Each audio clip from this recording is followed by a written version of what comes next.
రాఖీ పండుగ నాడు మన నరకాన్ని వదిలి ఈ మారువేషంలో భూలోకానికి రావడానికి గల కారణమేమిటి యమధర్మరాజా? ఒకరి ఆయువుని ఆవిరి చేయడానికి చిత్రగుప్త. ఎవరు ప్రభు అతడు? ఆ ద్విచక్ర వాహనం మీద వస్తున్నాడు చూడు. తలకి కవచాన్ని ధరించున్నాడు కదా ప్రభు. లోతైన లోయలోకి నెట్టేస్తే చావు తథ్యం చిత్రగుప్త. లేదు.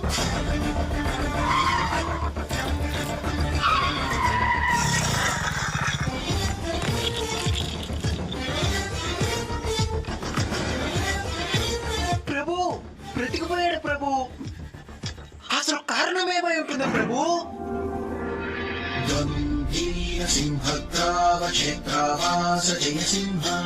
తన సోదరి కట్టిన రాఖీయే తనకి రక్షణగా మారింది చిత్రగుప్త. ఆ రాఖీకి అన్ని మహిమలు ఉన్నాయా ప్రభు? మహిమ